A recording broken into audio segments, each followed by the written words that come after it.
figure it out. I said we figure it out. Bismillah ar-Rahman ar-Rahim. Alhamdulillahi Rabbil Alameen. Salatu wassalamu ala ashraf al-anbiya wal mursaleen nabiyyina Muhammad wa ala alihi wa sahbihi ajma'in ma ba'du. We started last week with Al-Qa'idatul Ula, the first principle from Ashr al-Qawaid fil Istiqaamah, 10 things to help a person stay upright or on the religion or on the deen. 10 things to keep a person righteous.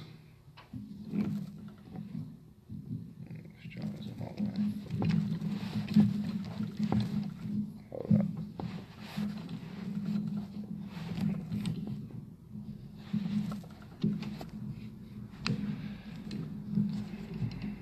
I'm Sheikh Abdul Razak al-Badr. 10 things to keep a person righteous. And the first principle was that Al-Istiqaamah, being upright, is guidance. That the asl is that is guidance from Allah Jalla wa Ala, that Allah guides a person to be upright. And he spoke about the importance of paying attention and focusing in Al-Fatiha, because the dua in Al-Fatiha, the prayer in Al-Fatiha, is that we ask Allah every rak'ah, every time we pray, to guide us to the straight path. So that in itself is a dua that we make at least 17 times a day, that Allah keeps us on the straight path, that Allah keeps us guided. So firstly, being upright and being upon guidance is from Allah Jalla wa Ala, that Allah guides to the straight path whoever He chooses to guide to the straight path. In order for us to be guided, we have to want guidance. We have to seek Allah's guidance. And when we mentioned the hadith, Shaykh Abdul Razak Hafidhullah mentioned a hadith where the Prophet ﷺ used to ask Allah for guidance and to keep him on the straight way. And that's the example that we follow. So we ask Allah Jalla wa Ala. First principle is that we ask Allah Jalla wa Ala to guide us to the straight path. He says, Hafidhullah, Al-Qa'idatul Thaniya. The second principle, Haqiqatul Istiqaamah, Luzum al-Minhaj al-Qawim was-Sirat al-Mustaqim. The reality of being upright or being righteousness is that a person stays on the straight path. They stay on the right way. Al-Minhaj al-Qawim was-Sirat al-Mustaqim. And he says in this portion here, he says we're going to look at some of the narrations from the Sahaba and the Tabi'een. وَالتَّابِعِينَ لَهُمْ بِإِحْسَانٍ فِي بَيَانِ مَعْنَاهَا وَتَوْضِيحِ حَقِيقَتِهَا. Some of the narrations of the Sahaba, radiallahu anhum, and those who came after the Sahaba, and the definitions that they gave for Al-Istiqaamah.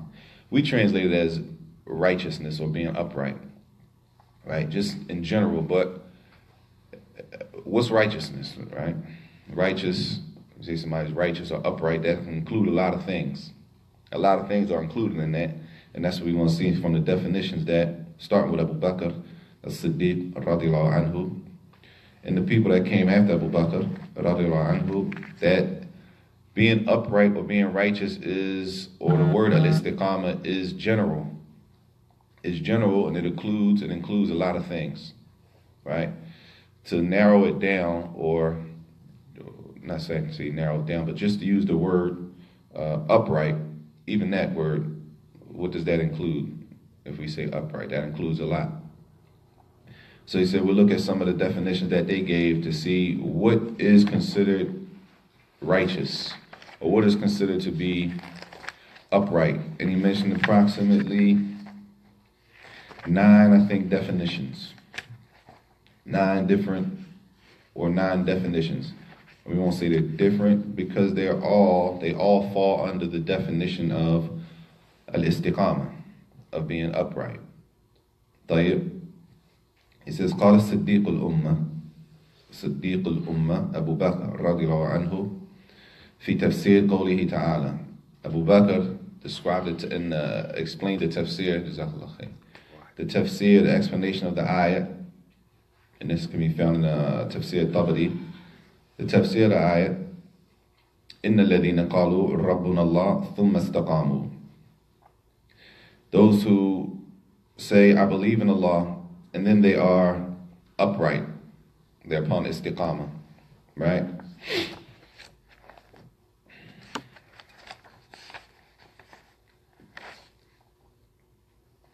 Abu Bakr, radiallahu anhu, he said about al-istiqamah, who are the people that are, as we say, upright? Or what does that mean? قَالَ هُمُ الَّذِينَ لَمْ يُشْرِكُوا بِاللَّهِ شَيْئًا. Those are the people who don't put any type of partner with Allah in their worship. To be upright, according to Abu Bakr as-Siddiq, radiallahu anhu, are the people of a-Tawheed. The people of a-Tawheed, that practice a-Tawheed. They worship Allah only, and they don't put any partners with Allah in their worship. Tayyib. This is one definition. And this is the definition of Abu Bakr. As he said, we're going to start with the Sahaba and then work our way down. So the definition of Abu Bakr for being upright or being righteous is to practice Tawheed to the fullest. Not putting any partners with Allah. And it's important to note that Tawheed is not restricted to the worship of or not practicing Tawheed, I meant to say. Shirk, putting partners with Allah, is not restricted to only worshiping Isa alayhi salam, Jesus. That's one way that people make shirk with Allah. But worshiping, and that's the one that we're used to because that's what's prevalent where we are. But there are other people in other places that worship, they worship dead people. Right?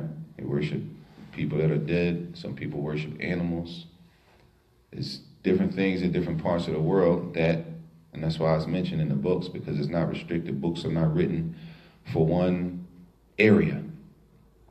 And people who worship rocks, the sun, people who worship the moon, the stars, all kinds of things that people worship, right? So a shirk is not only that we say, okay, a person doesn't worship Jesus, alayhi salam, so they're a person of Tawheed. Not necessarily.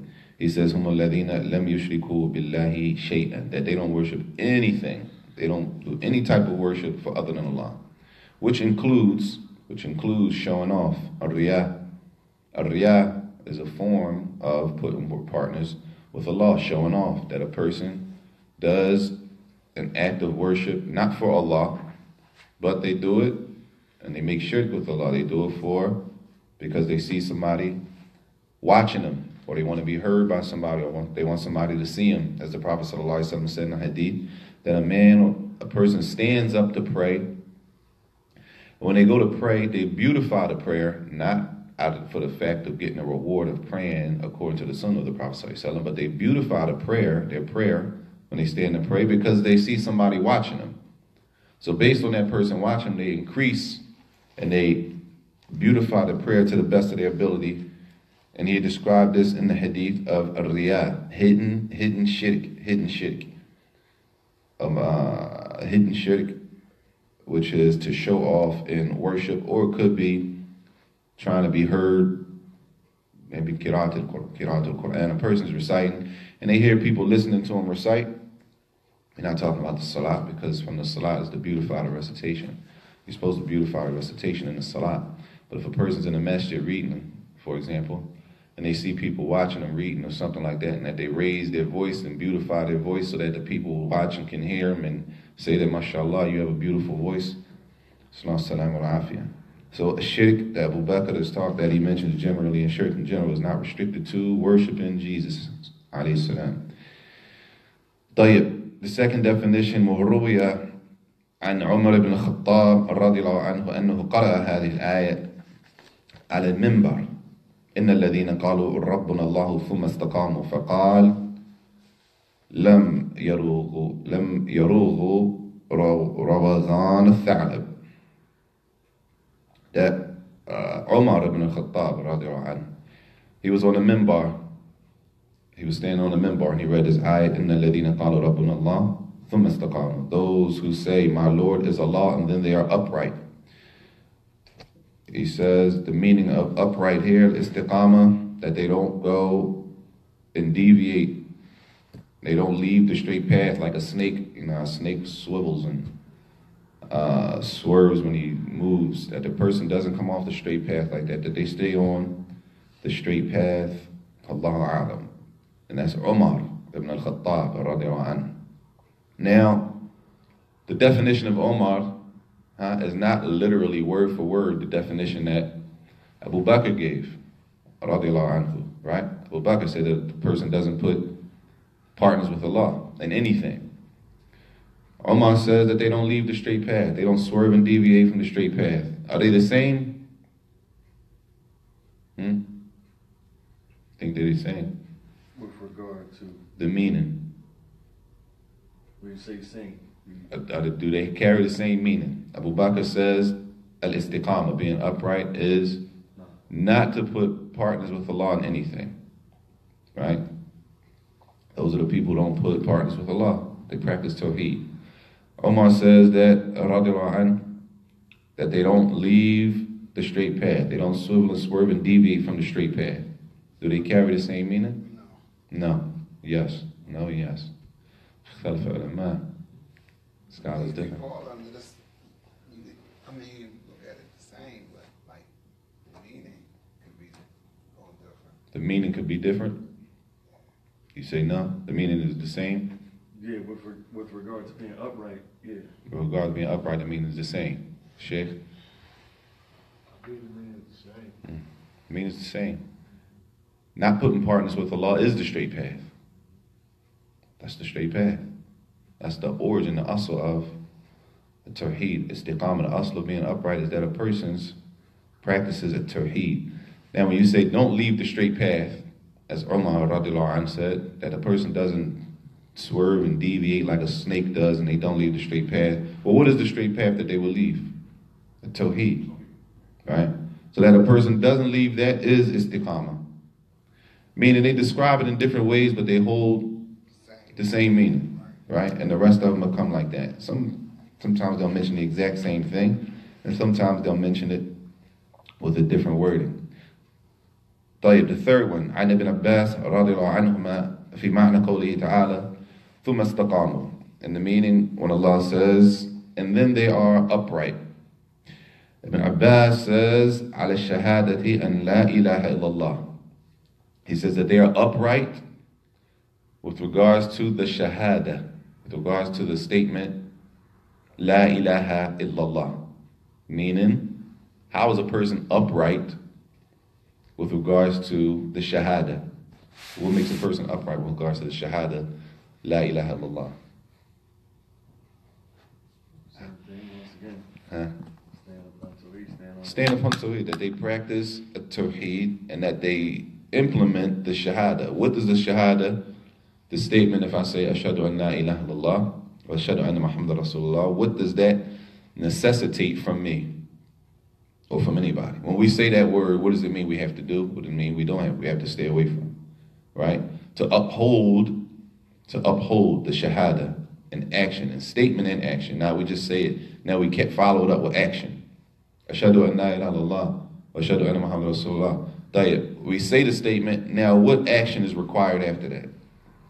The action that required after that, and to carry that out, as Ibn Abbas says, this is Al-Istiqaamah, upholding the Shahada. And that's a whole discussion in itself. A whole discussion in itself. Upholding the Shahada. The action that has to follow when we say a person took Shahada. Or we say he got shahada, she got shahada, right? The actions that have to come with a person who bears witness that none has the right to be worshipped except Allah, and that they bear witness that Muhammad sallallahu alaihi wasallam is the messenger of Allah. Okay, what actions are mandated now? What do we have to do? How do we exemplify that in our lives? How does it pour out? What does it look like? Beyond the statement, what does it look like? And that includes a lot of things, a lot. It includes the way we believe. It includes worship, right? And worship is general in itself. Salat, not just salat, fast in Ramadan. All kinds of stuff included in the worship. It includes the way we believe in Allah, right? Tawheed, the names and attributes, Iman. It includes all of that. After we say, Ashhadu an la ilaha illallah wa ashhadu anna Muhammadan Rasulullah, to uphold that and implement that in our lives includes a lot. It's a lot included in that, but the statement he gave was general. Ala shahada an la ilaha illallah, that they stay upright according to the shahada, shortened to the point. But what's included in that could be a whole discussion in itself. وروي نحو عن أنس ومجاهد والأسود ibn Hilal وزيد ibn Aslam, and others have said the same thing that Ibn Abbas said. They just mentioned that a person is upright, meaning that they uphold the shahada and everything that is necessitated from the shahada. That was 3. So now we got from Abu Bakr, from Umar, from Ibn Abbas, radiallahu anhuma. Tayyib. The 4th one he mentions, وَرُوِيَ, another statement, عن Ibn Abbas, radiallahu anhuma. Another definition from Ibn Abbas. He said in the first one, he said, upholding the shahada, right? He says in another statement, عن Ibn Abbas, أنه قال استقاموا على أداء فرائضه, that a person is upright with regards to carrying out their obligations. Carrying out what's obligated upon them, right? That's general. That could be a lot of things, right? It's a lot of things. We have a lot of things that we have to do that are obligatory on us to do. So a person is upright, meaning carrying those obligations out, right? Whether it's obedience and worship, a lot of things can be included in that. Like what? Besides, the first thing we probably think about is the salah, right? But what else is an obligation Islamically that we have to do? Fast in Ramadan. Huh? Paying zakat. What else? Honoring the parents. Jade. Honoring the parents. Wajib. Obligatory for the Muslim to honor their parents. But what if they're not Muslim? The parents are not Muslim. Still got to honor the parents. Still got to honor the parents, even if they're not Muslim. Obligation, it's not salat, and it's not from the 5 pillars, but because it's not from the 5 pillars, doesn't mean that it's not obligatory. We know the salat, hajj, zakat, fast Ramadan, right, the shahada, but honoring the parents, obligatory. What else? Obligation. Like what? Another obligation that we have to do. I'm obligated to our wives and our children to fulfill their rights. Right. The wife, the man, the husband has obligation, has an obligation to give his wife her rights. She has rights. It's obligatory for us to fulfill their rights. They have rights that are obligatory on us. Right? Same thing. And the women, the wife, the husband has rights. It's obligatory for the women for the wives to fulfill the rights of the husband. We're not going into what the rights are and all of that. What the rights are obligatory.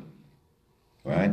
We know the parents, other Muslims, what rights do they have that are obligatory? Salams.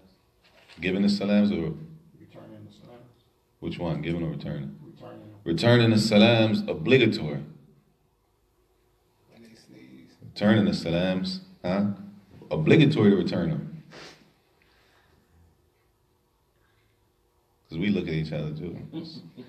Somebody might give us salams, brother mad or sister mad, so she don't say nothing. It's past 3 days. It's been like 2 years now. Right? He only get 3 days out. Allah Mustaan. Thought you returning the salams. There's a lot of things that are obligatory. So a statement like this, istiqamu ala ada'i fara'idihi, being upright with regard to carrying out their obligations, that's real open. It's a lot of room for that. It's a lot of obligations. So that a person is up on all of those things, this is istiqamah. Not that a person just does one thing and doesn't do anything else.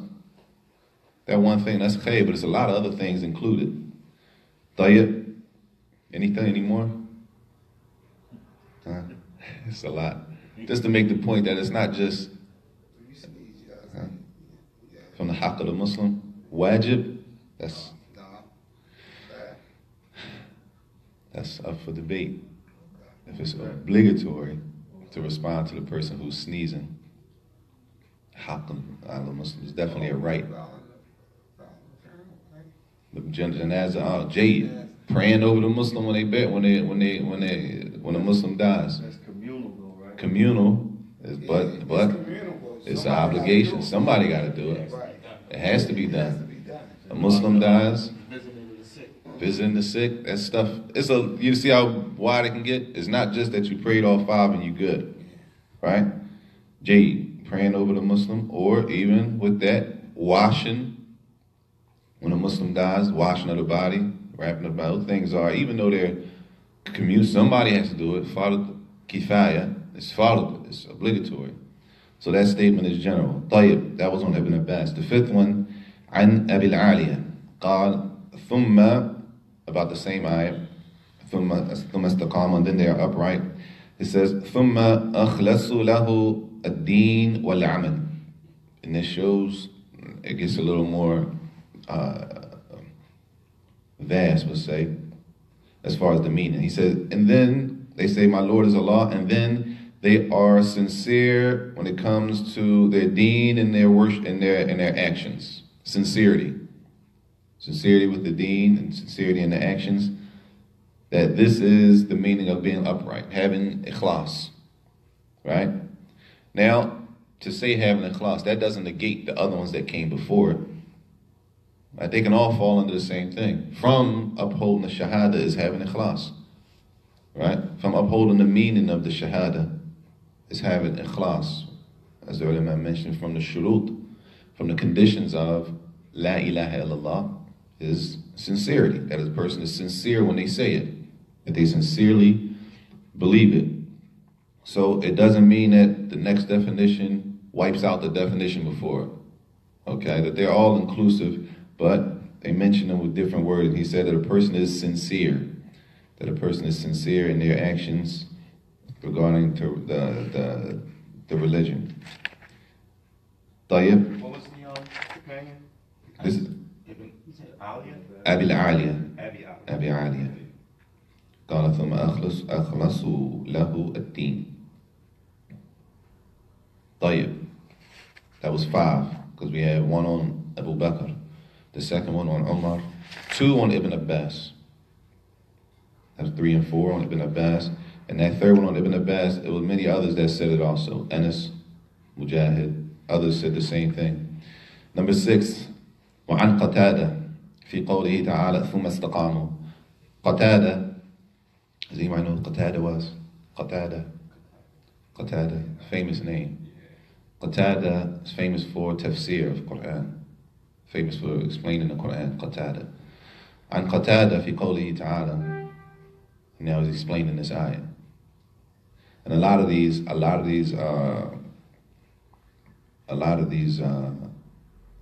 explanations can be found in tafsir, the tafsir of Al-Tabari. Like a lot of the footnotes here are in tafsir Tabari. Matter of fact, previous page, it's only 4 footnotes. 3 of them are found in tafsir Tabari. You go to the ayah in tafsir, and that's the importance of tafsir. Having at least having tafsir Ibn Kathir in the house. Because you find the same narrations. What did this word mean? This is what they said. This book he took and he summarized it and put them all there. Took them from tafsir Tabari, it's right here. Tayyib. Qatada, rahimahullah, he said, ثم استقاموا, being upright, he says, استقاموا على طاعة الله. Right? It's general. That a person is upright regarding the obedience of Allah Jalla wa Ala. Being obedient. That a person is obedient to Allah Jalla wa Ala. And if we say a person is obedient, then that includes a whole lot. Right? It's a lot that can be included in that. All the obligatory things that we mentioned can be mentioned all over again, right? Can we say that things that are from, or they're not obligatory, right? Everybody with me? If it's not obligatory and a person does it, could we say that a person is being obedient to Allah Jalla wa Ala? It's not obligatory. Huh? Yes. Some things. Some things. Huh? Like what?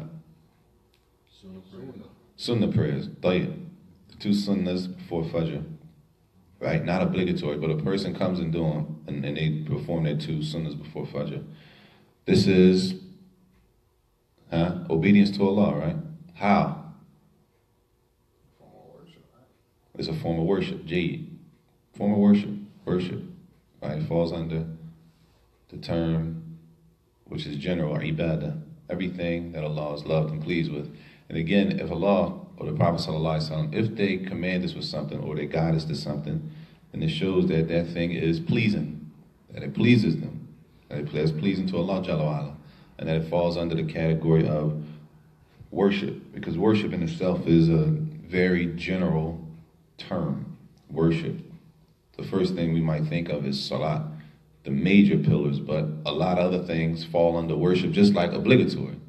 We might think of the things that we do on a daily basis, or the pillars first, salat, Ramadan, fast Ramadan, Hajj, but there's a lot of other things that fall under obligations, obligatory, that we may not, that might necessarily come to our mind. So he says, Qatada, Istiqamu ala ta'atillah, that a person is upright regarding the obedience of Allah when it comes to obeying Allah Jalla wa Ala. وذكر هذه الأقوال ابن رجب رحمه الله في جامع العلوم والحكم. And the next one, some definitions mentioned by Ibn Rajab al-Hanbali rahimahullah in his explanation of the 40 hadith. And this is the seventh definition now. Now, what he does, basically, as the names are pretty much going in sequential order according to time. So Abu Bakr is first, then Umar, Ibn Abbas, even though they were from the same time, right? And then it goes to the Tabi'in, Abi Aliya, Qatada, they're later, right? In time. Then now Ibn Rajab, rahimahullah, he's later. So Ibn Rajab his definition sounds like he combined all of the people who came before him. He combined all their definitions into one. Because all of their definitions were pretty much one-liners, right? Abu Bakr said, those people who don't put any partners with Allah. Umar, the one who doesn't deviate from the path like a snake swerves and deviates. Ibn Abbas said that a person's upright on the shahada. They just boom, boom, boom. Ibn Rajab, rahimahullah, his definition is a little longer. And it is as if he combined all of the previous definitions in one, which means that they all carry the same meaning, just a little more detail. It says, ثم عرف الاستقامة بقوله والاستقامة هي سلوك الصراط المستقيم. Ibn Rajab rahimahullah, he said, firstly, al-istiqamah, being upright, is that a person treads on the straight path. Right? Treads on the straight path. They follow the straight path. Now he describes what is the straight path. وهو الدين القيم من غير تعريج عنه. Not to the left or to the right. طيب. It is to follow the religion without any deviation, not to the right or to the left. Not going too far to the right, not going too far to the left, but staying on the religion on the straight path. طيب. All of those things that was mentioned before could be mentioned under that. Right? Following the straight path. Following the deen. He says, وَيَشْمَلُ ذَلِكَ فِعْلِ الطَّاعَاتِ كُلِّهَا. He says, and when we say follow the deen, that includes all types of obedience. Following the deen includes all types of obedience. It's not restricted to maybe say obedience that people could see us doing. Right? It's not restricted to the things that people see, we can see each other doing. I can see you praying, so that's worship. That you're being a good Muslim because I can see you doing it. Right? What if I can't see you doing it? Right? Does that mean if we can't see a person doing their worship, does that mean they're not obeying Allah? They're not being obedient? Right? What is it possible that somebody is doing right now? We can't see it, and it's a form of worship. Fasting. Right? That's the first one that comes to mind. Right? You don't know if a person's fasting or not. You know who's not fasting. Allah musta'an. Right? But you can't tell if a person's fasting or not just by looking at them. What else can't you tell? Huh? Dhikr.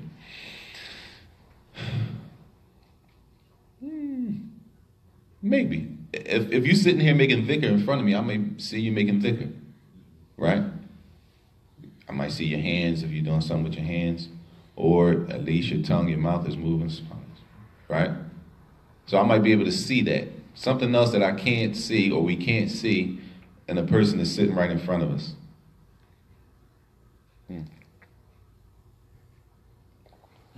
Worship, besides fasting.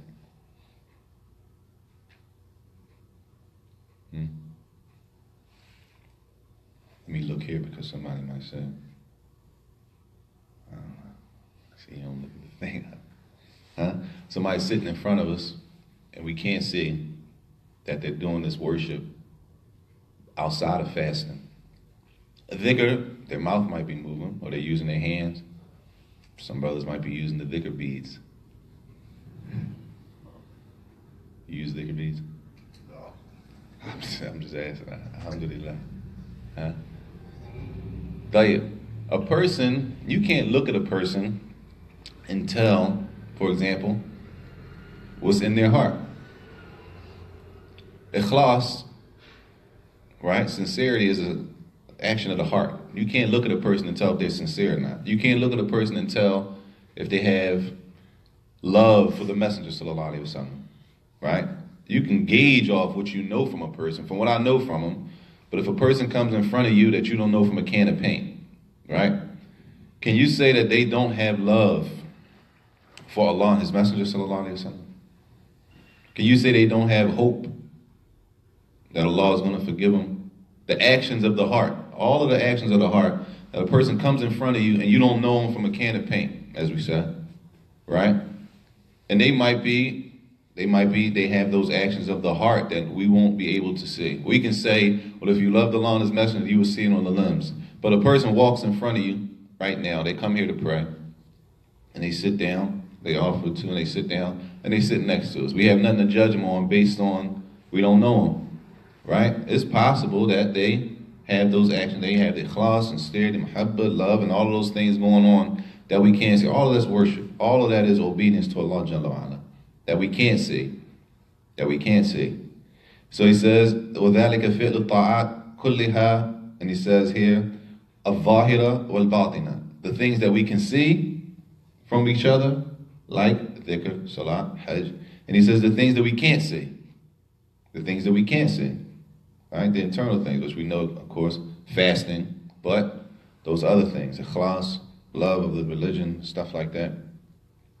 He says, and this is all one definition, وَتَرْكَ الْمَنْهِيَّاتِ كُلِّهَا كَذَلِكَ, and also, not just all forms of obedience, but stopping or all forms of disobedience, not doing any act of disobedience to Allah Jalla wa Ala. This is a part of Al-Istiqaamah. This is Ibn Rajab, rahimahullah, who came later, right, in the time order. So it's like he gathered all of the definitions before him and put them in one, right? Because you might read one definition in a book, and sometimes a person says, well, I read in this book it said this definition, but this sheikh says this definition. The definitions don't necessarily, because they're worded different, they don't necessarily clash or go against each other because they're worded different. They carry the same meaning, worded different, right? So he said all of that includes, practicing the deen includes carrying out all acts of obedience, staying away from all acts of disobedience. فصارت هذه الوصية جامعة لخصال الدين كله. So he says that this is like a term that carries a bunch of descriptions, right? It carries a bunch of descriptions. Al-Istiqaamah carries a bunch of descriptions, just like they all mention one description, let's say. The previous definitions, each person mentioned one description. He gathered them all, because all of them are inclusive under the term of Al-Istiqaamah, and that's the statement of Ibn al-Rajab. So Shaykh Abdul Razak, Hafidhullah, says, هذه المعاني كلها متقاربة ويفسر بعضها بعضا. All of the definitions that he mentioned, they're close in meaning, and some of them explain the other. This definition explains his definition, right? They're all close, they're all inclusive for one another. لأن الاستقامة من الكلمات الجامعة التي تشمل الدين كله. Because the word al-istiqamah, we use upright in the translation or righteous, but he says the word al-istiqamah is from those words that include the entire religion. It's inclusive. The entire religion is included under the word al-istiqamah, being upright. Being upright means that a person practices the deen in general. Not just one part. Everything that Islam includes, that doesn't mean they do everything, because we're not perfect. But the point is that you don't just focus on this and you can leave everything else off. Right? That everything is included. Obedience to Allah, right? To obey Allah, to stay away from disobedience. All of those things are included. The whole religion is included under that term, al-istiqamah. And if you look at it like that, if you listen to all the definitions that were mentioned, right? And then you look at the translation of the word, right? The translation is what? Upright. You with me? Does that, to you, does it equal out? Do you think that carries the word upright, gives a good translation of the word istiqamah? Or righteous? It's just my opinion now. It's nothing we could do about it, but it's kind of weak. That one word doesn't really, I mean, that's all we can do, but it's a lot included in it. You have to know. Now, after knowing all of this, you can probably put it together and say, okay, upright includes all of this. Upright, tell you. But if a person doesn't know all of this, and you tell them upright, well, what is upright? Right? What is righteous? Righteous is... righteous kind of stands out a little bit stronger. A little stronger than upright? Yeah, everybody, when we talk about righteous, it's like it's up there. Right, yeah. Righteous might be a little stronger. Upright is probably a little... A little weaker. Downplay, but righteousness is what it is. I think everybody is pretty much, righteousness is like, all right. Non-Muslims talk like that too. Even the non-Muslims talking about righteous brother. That's a righteous brother. They, but when you think about it, to me at least, upright, it's like if somebody's not, you're like, he ain't right. He ain't right. You know what I'm saying? So to me, it's kind of like, if you think upright, I'm saying, all right, he's a stand-up dude. Or, yeah. You know what I'm saying? So I guess that's how you look at it. Yeah, and that's another point of translations. You see upright to be enough. That's enough. He might translate something. He says upright is not. Don't really carry it like the point I'm trying to get across. So he uses upright to translate the same sentence. So a person goes and buys a book, and there's another book, and this person says upright, and this person says righteous, and they say, well, do they that type of thing. It's not etched in stone. It's you might read all of this, and when you translate it, you use the word upright because you see that to be enough to carry the meaning of everything that was mentioned. But the next person doesn't see that to be a strong enough word. And that's why you got differences in translations a lot of times. I don't see that word to be strong enough, so I'm going to use something else to kind of drive the point home. And then you have two people translating the same sentence with different words, like that. Tayyib. A statement of Ibn Rajab, rahimahullah, was number 7. Right? Question Uh-huh. before you slide on. Is that typically how things can get lost in translation. People trying to find different or better words to kind of, and sometimes you lose. Yeah, because that's what, exactly. Sometimes the word, if you figure that was 7 definitions. 6 of them were short. The 7th one included the previous 6. You come and you translate 7 definitions using 1 word. I mean, there's nothing you can do about it, but that's just the reality of it. You can't say Al-Istiqaamah is and use Ibn Rajab's definition. I mean, you could, right? His is the longest so far. You could translate, but when you say translate a word, what does Al-Istiqaamah mean? This is how it is, a translation. You give a person a word. Oh, that word means this in English. You don't give them, Ibn Rajab said, Mustaqim, whoever does. That's not how the translation works. The translation, you want to try to get it without losing the meaning of it, right? Without losing the meaning, short and to the point. But that's how it gets lost. That's why sometimes. That's part of the beauty of Islam. That's part of the beauty of the language, is that it sometimes, like Allah said, the Quran is a clear Arabic language, that sometimes the words don't really, that's what it means, but it might not hit the same way that it hits in Arabic. Like for me, the word inna in Arabic, we use verily, or we use surely, right? Or indeed, right? But who really talks like that?